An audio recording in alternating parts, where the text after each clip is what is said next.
یا اے ایمان والو جب نماز کے لیے بلایا جائے تو دوڑ پڑو. اذا نودی للصلاۃ من یوم الجمعۃ فاسعوا الی ذکر اللہ. جب جمعہ کی اذان ہو جائے تو خرید و فروخت چھوڑ دو اور دوڑو اللہ کی طرف سے. جمعہ کی اذان کے بعد خرید و فروخت کرنا حرام ہے، حرام ہے. دکانیں کھول کر مت بیٹھے رہو. جمعہ کی اذان ہو گئی، وذروا البیع، اللہ نے فرمایا چھوڑ دو خرید و فروخت وغیرہ ساری چیزیں چھوڑ دو. جمعہ کی اذان ہو چکی ہے، تمہیں بلایا گیا بھی. دوڑنا ضروری ہے. دوڑنے کا مطلب اللہ کے ذکر کی طرف آ جاؤ. یہاں تو جمعہ کے لیے لوگ خطبے کے بعد انتظار کرتے رہتے ہیں، امام صاحب نماز کے لیے کھڑے ہو جائیں گے تو گھر سے نکلیں گے ہم. خطبہ بھی تمہارے لیے جمعہ کے واجبات میں سے ہے، اس میں ضروری ہے. بہرحال اللہ کریم نے اس میں سورہ جمعہ میں جمعہ کی نماز کے لیے فوراً اپنے ہاں سے نکلنے کا حکم فرمایا. صحابہ کا حال بھی یہی تھا. اور اس کے بعد اللہ فرماتا ہے جب نماز مکمل ہو جائے تو پھیل جاؤ زمین پر اور اللہ کا رزق تلاش کرو. بے شک اللہ تبارک و تعالیٰ بہترین رزق دینے والا ہے. منافقوں کے لیے بھی ایک پوری سورہ آئی ہے، سورۃ المنافقون.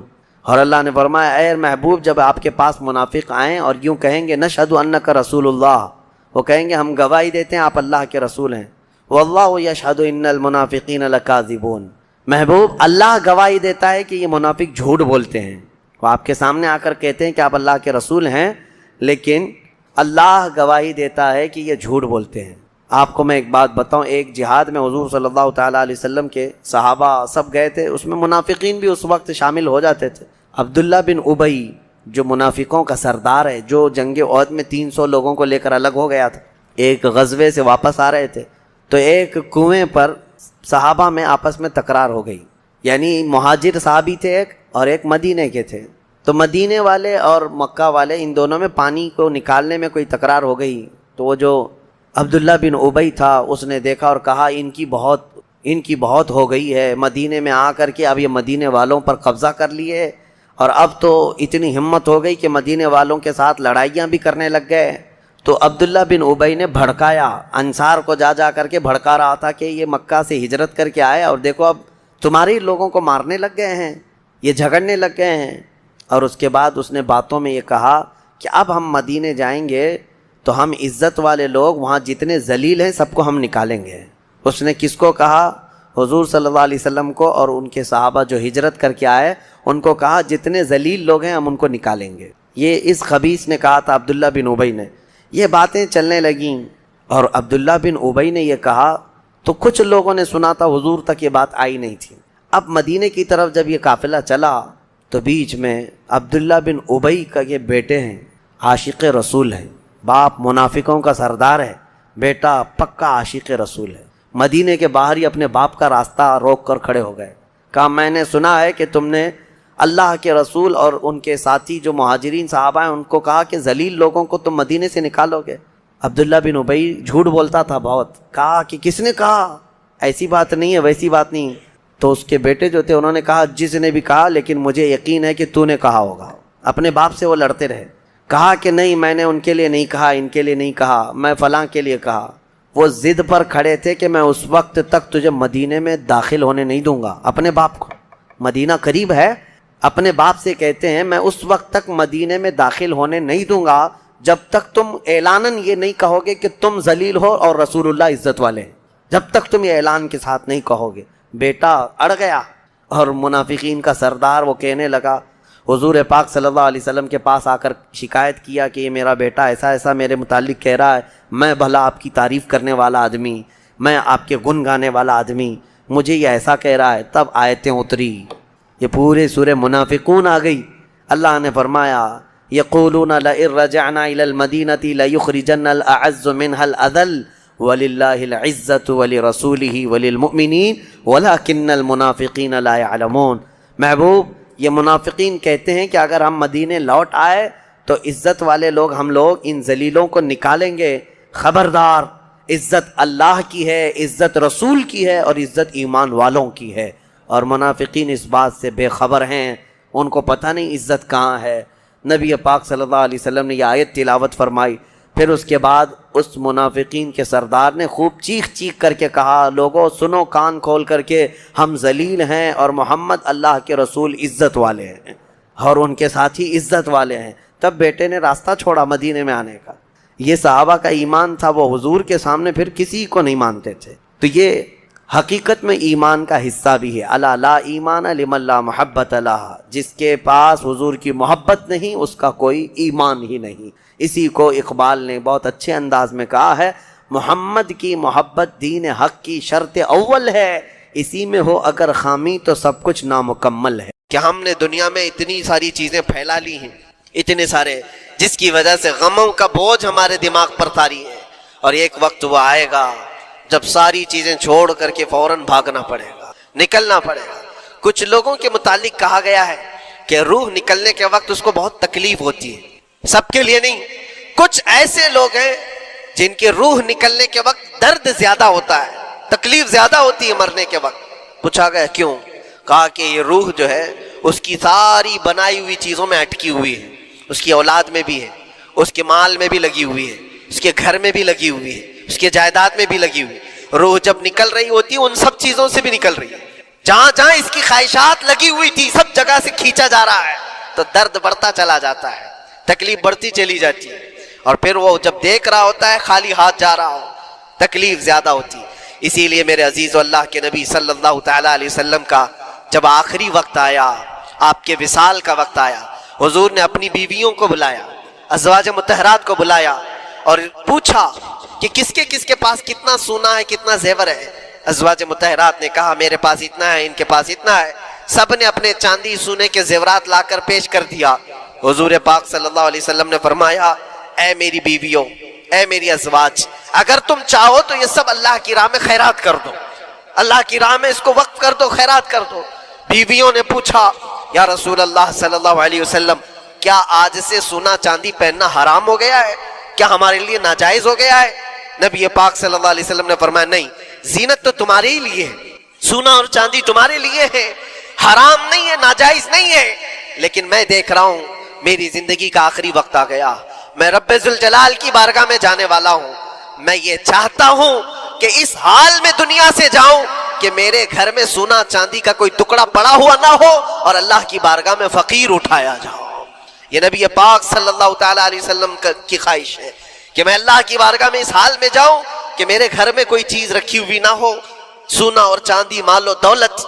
کیونکہ میرے عزیزو اسی سے اندازہ کرو انسان اپنی خواہشات میں اتنا گھر جاتا ہے کہ اس سے نکلنا اس کے لیے مشکل ہوتا ہے. اور روح نکلنے کے وقت یہی تو تکلیف ہوتی ہے کہ کہاں کیا کیا بنایا تھا، کتنا جمع کیا تھا، حساب کرتے کرتے اس کی روح نکل جاتی ہے. ہم نے دیکھا ہے، میں اپنا ایک تجربہ بتاتا ہوں. عمرہ سے ہم واپس آ رہے تھے، 40 لوگوں کا قافلہ تھا. ایئرپورٹ پر پہنچے، بہت تاخیر ہو چکی تھی اور فلائٹ کا وقت بہت کم رہ گیا تھا. اور حاجی لوگ ماشاءاللہ جاتے ہیں تو خوب بھر کر کے سامان بھی لیتے ہیں. کیا کیا سامان تھے سب کے پاس، اور ہمارا بار بار جانا آنا ہوتا ہے. میں کبھی کوئی زیادہ چیزیں رکھتا نہیں. ہم تو آگے نکلے، گروپ پورا تھا اور سارے لوگ سامان لے کر کھڑے تھے. وقت گزرتا گیا، فلائٹ جہاں چیک ان ہو رہا تھا سامان، انہوں نے کہا کہ 25 کلو سے زیادہ کا الاؤڈ نہیں ہے، اور یہاں 40 کلو لے کر بیٹھے ہوئے تھے. میرا تو تھوڑا سا لے لے، تیرا تو تھوڑا سا لے لے، ایک دوسرے کو پیش کر رہے ہیں. 3-4 لوگوں نے تو مجھے پکڑایا کہ آپ کے پاس سامان کم ہے مفتی صاحب، آپ تھوڑا سا ہمارا لے لو. جس کا لے سکتے تھے لے لیا. پھر اس کے بعد 1 گھنٹے سے کم ٹائم بچا تھا، انہوں نے کاؤنٹر کلوز کر دیا. میں نے دیکھا 20 سے 25 حاجی ایسے ہیں جن کا سامان بکھرا ہوا ہے، اور کیا لے جا سکتے ہیں ہاتھ میں، وہ بھی 7 کلو 8 کلو اتنا ہی تھا. ان کی خواہشات میں دیکھ رہا تھا. کوئی مسلح اٹھاتا ہے، کوئی کھجور اٹھاتا ہے، کوئی نہیں میرے بچوں کے لیے کھلونے لیا تھا اس کو لے لیتا ہوں. وہ لے لو تو مسلح چھوڑنا پڑتا ہے، یہ لے لو تو کھجور چھوڑنا پڑ جاتا ہے. کسی نہ کسی طرح سے وہ لوگ آخری وقت 2-4 چیزیں لے کر کے نکل رہے تھے، اور بکھرا ہوا پورا سامان ایئرپورٹ پر ایسے ہی موجود تھا. 1-2 کلو نہیں، کتنے کلو کا سامان چھوڑ کر کے یوں ہی آنا پڑا. یا تو پھر فلائٹ کے سفر پہ جاؤ یا سامان میں لگے رہو، 2 ہی آپشن تھے. اور کون وہ چھوٹے سامان کے لیے اپنا سفر ملتوی کرتا. واپس آئے، حسرت بھری نگاہوں سے دیکھتے رہے اپنے سامان کو. اور پھر اندر آ کر جب بیٹھے میرے ذہن میں یہ بات گونجنے لگی، یہی حالت ہوتی ہوگی جب انسان دنیا سے جا رہا ہوتا ہے، جب یہاں سے رخصتی کا وقت آتا ہے اور ملک الموت سر پر آ کر کھڑا ہو جاتا ہے روح نکلنے کے لیے بھی تھوڑا سا وقت باقی ہے، بس منٹوں میں بھی نہیں رہ گیا۔ جب اس کو نظر آتا ہے، اب یہ سوچتا ہے اتنی نمازیں باقی رہ گئی، اتنی زکوٰۃ بھی رہ گئی، حج بھی تھا، اور بھی کچھ چیزیں کسی کے دینے کے باقی تھے، قرضے بھی تھے، کس چیز کی نصیحت کروں، کس چیز کی وصیت کروں؟ فلاں جگہ ایک گھر خرید کر کے اس کے ڈاکیومنٹ تو وہاں رکھا تھا، بیٹے کو بھی نہیں بتایا، بیٹی کو بھی نہیں بتایا، پتہ نہیں کس کے ہاتھ لگ جائے گا۔ یہ خواہشات گھومتی رہتی ہیں، وہ کسی کو بتا بھی نہیں پاتا، ادھر ملک الموت روح نکال کر نکل پڑتی۔ یہ انسان کی شارٹ لائف ہے، مختصر سی زندگی ہے، جہاں یہ خواہشات دھری کی دھری رہ جاتی ہیں۔ اسی لیے شیخ سعدی نے بہت اچھی بات فرمائی۔ ایک بادشاہ نے اعلان کیا تھا اپنے وزیروں میں سے ایک کو، اس سے بہت خوش ہوا اور کہا جا آج تجھے میں اتنی جائیداد دوں گا، اتنی زمین، اتنی پراپرٹی دوں گا، جتنا تو اپنے ہاتھ میں ایک لکڑی لے کر گھیر دے گا، جتنی زمین تو گھیرے گا اتنی تیرے نام لکھ دوں گا، لیکن اس کے لیے ایک شرط ہے، صبح یہ لکڑی لے کر تو راؤنڈ مارنا اور اتنا گول سرکل بنانا سورج ڈوبنے سے پہلے پہلے تک، جتنی زمین گھیر لے گا وہ پوری تیرے نام پر۔ اس نے سوچا کہ اتنی بڑی زمین میں گھیر سکتا ہوں ایک پورے دن۔ میاں ممبئی والے اچھی طرح جانتے ہیں 4x4 کی جگہ مل جائے تو یہاں کتنی بڑی غنیمت ہوتی۔ اور اس بندے کو بادشاہ نے کہا لکڑی ہاتھ میں لے لے اور لکیر کھینچ، شام ہونے سے پہلے جتنا کرے گا پورا تیرے نام پر۔ وہ نکلا اور جب لکیر کھینچتے کھینچتے جب چلنے لگا، پیچھے مڑ کے دیکھتا تھا بہت لمبی ہو گئی ہے، اتنی زمین میرے نام پر ہونے والی ہے۔ دوپہر ہو گئی، وہ واپس آنا نہیں چاہ رہا ہے، واپس آ کر کے سرکل پہ ختم تو کرنا ہے جہاں سے شروع کیا تھا۔ سوچتا اور تھوڑا کرتے کرتے وہ اثر ہو گئی اس کی۔ اب اس کو لگا کہ واپس پلٹنا چاہیے، کئی کلومیٹر ہو گئے تھے، اتنے کلومیٹر کی زمین اب وہ اپنے نام پر کروانے والا تھا، لیکن جب واپس پلٹنے کا وقت آیا سانس پھولنے لگ گئی، کیونکہ صبح سے چل رہا ہے، کھایا بھی نہیں ہے، پیا بھی نہیں ہے، جس چیز کو جمع کرنے کے لیے دوڑتا رہا۔ اب سورج پیلا پڑ گیا، ڈوبنا کے وقت قریب آنے لگا تو اب بھاگنا شروع کیا۔ بادشاہ اور اس کے وزیر انتظار کر رہے تھے کہ یہ لوٹے گا بھی۔ اب دیکھا بڑی دور سے یہ دوڑتا آ رہا ہے، اپنی لکڑی کو لکیر زمین پر کھینچتے ہوئے کہ جلد سے جلد اپنے اس پوائنٹ پر پہنچ جاؤں جہاں سے شروع کیا تھا۔ سانس پھولنے لگ گئی، دوڑتے ہانپنے لگ گیا، سورج ڈوبنے کے قریب آ گیا، آخری کرنیں باقی تھی اور اس کا پوائنٹ بھی قریب آ گیا تھا۔ دوڑتے کسی طرح سورج غروب ہونے سے پہلے پہنچ گیا وہاں پر، لیکن کثرت سے بھاگنے کی وجہ سے ٹھوکر کھا کر کے گر گیا اور اپنے اس پوائنٹ پر لکڑی لا کر کے جمع کر دیا۔ بہت بڑا سرکل، بہت بڑی لکیر کھینچا تھا، لیکن ایسا گرا کہ دوبارہ اٹھ نہیں سکا۔ جب سپاہی اٹھانے کو آئے تو اس کی موت ہو چکی تھی، اس کی روح نکل چکی تھی، اتنا دوڑا تھا اس کی روح نکل گئی۔ بادشاہ نے کہا اس نے صبح سے لے کر شام تک اپنے نام جائیداد کرنے کے لیے اتنی دوڑ لگائی، بہت لمبی لکیر کھینچا، اتنی بڑی پراپرٹیز کے نام پر ہوتی، لیکن عقل مند دانشور تھا بادشاہ۔ اس نے کہا جہاں یہ گرا ہے وہیں اس کو دفن کرو، اور اس کے بعد اس کی قبر پر لکھا گیا تھا کہ اس کو ضرورت اتنے 2 گز زمین کی تھی، دوڑتا کتنا لمبا رہا، صبح سے شام تک اتنی لمبی لکیر کھینچ لیا، لیکن سونے کے لیے اس کو جو جگہ چاہیے تھی وہ بس اتنی ہی سی تھی، وہ 6 فٹ کی جگہ۔ عزیزان گرامی، یہ ایک زندگی کے کسی کا حادثہ ہو سکتا ہے، لیکن میں نے دیکھا ہے کہ تقریباً سب کی لائف میں یہی ہے۔ ہم اپنی خواہشات کے پیچھے اتنی تیز دوڑتے رہتے ہیں، لیکن جس چیز کی ہمیں ضرورت ہے اس کی طرف ایک بار بھی نظر نہیں کرتے۔ کون سی چیز ہے جس کی ہمیں ضرورت ہے؟ وہ ہمیشہ کی زندگی آخرت کے لیے جو چیز چاہیے وہ اللہ کا ذکر ہے۔ اللہ ان مومنوں سے راضی ہو گیا جو درخت کے نیچے اپنے رسول کے ہاتھ میں ہاتھ دے کر بیعت کر رہے تھے، اور قرآن میں اللہ فرماتا ہے ان الذین یبایعونک انما یبایعون اللہ، جن لوگوں نے اے رسول آپ کے ہاتھ میں بیعت کیا ہے حقیقت میں انہوں نے اللہ سے بیعت کیا ہے۔ نبی کریم صلی اللہ تعالیٰ علیہ وسلم کی انگلیوں سے پانی جاری ہونے کا جو معجزہ ہے وہ حدیبیہ کے موقع پر پیش آیا تھا۔ صحابہ کہتے ہیں ہم سبوں نے پیٹ بھر کر پانی پیا، جانوروں کو پانی پلایا اور اپنے اپنے مشکیزے پانی سے بھر لیے، لیکن وہ پانی جوں کا توں جاری ہی رہا۔ پھر اس کے بعد حضور صلی اللہ علیہ وسلم نے اپنا دست مبارک اٹھا لیا، صحابہ کہتے ہیں ہم تو اس دن 1400 تھے، اگر 5000 بھی ہوتے تو کسی کو پانی کم نہ ہوتا، اتنا پانی نبی پاک صلی اللہ تعالیٰ علیہ وسلم کی انگلیوں سے، انگشت رسول سے جاری ہوا۔ اس کے بعد حضور صلی اللہ علیہ وسلم نے اس پیالے کا پانی اور اپنا ایک تیر دیا کہ اس کو لے جاؤ اس کنویں میں ڈال دو۔ اس کنویں میں وہ پانی ڈال دیا گیا اور تیر حضور کا اس کنویں میں چھوڑ دیا گیا۔ وہ کنواں لبالب پانی سے بھر گیا۔ اس وقت جو بھرا تھا میں اپنی آنکھوں سے آج بھی دیکھا ہوں، اس کنویں میں آج بھی پانی موجود ہے۔ یہ اور بات ہے کہ ابھی چند سال پہلے 4-5 سال پہلے سعودیوں نے اس علاقے کو ایک کمپنی کو رینٹ پر جگہ دے دی، تو اس کمپنی نے پورے کنویں کا احاطہ کر لیا۔ وہ کمپنی کے اندر آ جاتا ہے کنواں، لیکن ابھی بھی کنواں ختم نہیں کیا گیا ہے، وہی پرانی صورت میں کنواں آج بھی موجود ہے۔ ہم گئے ہیں لیکن اس میں دیکھا کہ آج بھی کنواں پانی سے بھرا ہوا ہے اور میٹھا، لہذا نہایت ہی شیریں اور میٹھا پانی اس میں موجود ہے۔ یہ معجزہ میرے آقا صلی اللہ تعالیٰ علیہ وسلم کا وہاں پیش آیا۔